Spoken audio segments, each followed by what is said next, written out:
Okay, it's been a long time, y'all. I know I haven't uploaded a video in a long time, so I thought you might want to know about something. The sliding filament theory. It's huge. Your muscles are huge. Well, maybe not mine. Mine clearly aren't. But you know, that's why I brought someone in, local bodybuilding expert. This kid knows the chemistry behind your muscles, and he's going to show you today how you can get ripped and jacked. Now, introducing the one and only Nick Purdy, local gym legend. He tells about chemistry and how it helps your muscles. In order to become jacked like me, all you have to do is understand the chemistry. So once you see how the chemistry works, sliding filament theory, it's what's happening in these big puppies right here. Yo, dogs, you heard it yourself from my own homeboy, Nicholas Purdy. Now y'all know. Now we're going to give you a demonstrational video to show you how these big puppies work. The sliding filament theory is a complex series of chemical reactions. Before describing the sliding filament theory, we will discuss how the message is sent to the muscle to contract. A message is sent to the brain that is then sent to the central nervous system and then to the peripheral nervous system to the neuromuscular junction. The motor unit will communicate with muscle fiber. Acetylchlorine is released and action potential is generated, altering the sarcolemma. Calcium ions are then released into the sarcoplasmic reticulum. This brings us to the first phase of the sliding filament theory. The first phase of the sliding filament is the rest stage. In this stage, the cross bridges extend but do not interact with actin filaments. An ATP molecule is bound to the end of the cross bridge. Calcium ions are stored in the vesicle of the sarcoplasmic reticulum. In absence of calcium ions, the troponin of the actin filament inhibits the myosin crossbridge from binding with actin. Actin and myosin are uncoupled. The second phase is called excitation coupling. When acetylcholine gets released from the synaptic vesicle, it stimulates the generation of an electrical impulse in the sarcolemma. These impulses quickly spread by the T-tubules. Impulses trigger the release of calcium ions stored in the sarcoplasmic reticulum. Calcium ions bond immediately to the troponin molecules on the actin filament. This changes the structure of the troponin and tropomyosin to swivel to turn on the active sites.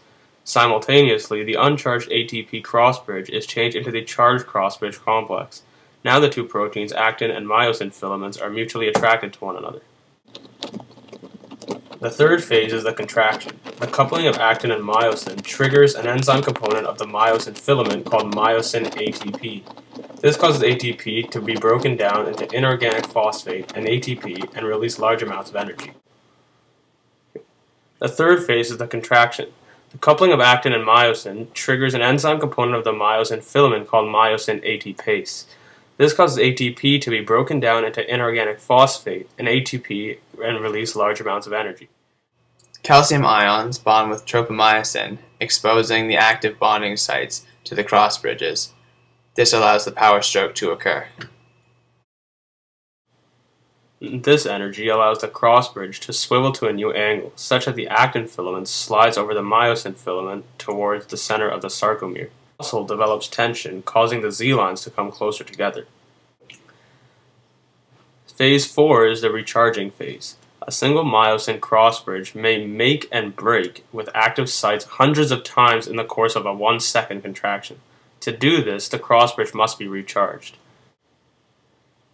The old bond between the actin and myosin is broken by reloading the myosin crossbridge with resynthesized ATP molecules. The old bond between the actin and myosin is broken by reloading the myosin crossbridge with resynthesized ATP molecules. The fifth stage is relaxation. When the flow of nerve impulses cease, calcium ions are unbound from the troponin and is actively pumped back into storage. Removal of the calcium ions turns off the filaments, and the ATP crossbridge complexes are no longer available to form a bond at the active sites. The ATP, we start that one over. The ATPase is actively, here we go. The ATPase activity is also turned off and no more ATP is broken down. Thank you for watching our explanation. Now, back to you. So as you can see, the muscular contraction is a very complex series of events. And to be brutally honest, we didn't do such a great job of explaining it. So we found someone here today who might know a little bit more about it. His name, Dr. YouTube. Be amazed. That's all. Here's a clip of the sliding filament theory showing the 5 phases of a muscular contraction. From the release of calcium into the sarcoplasmic reticulum back to the rest stage.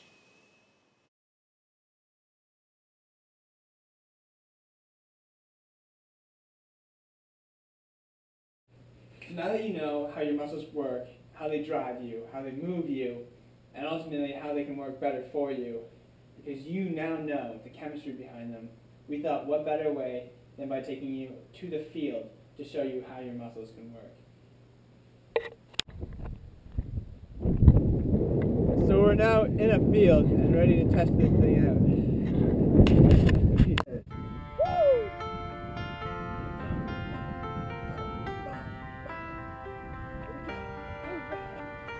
I let it fall.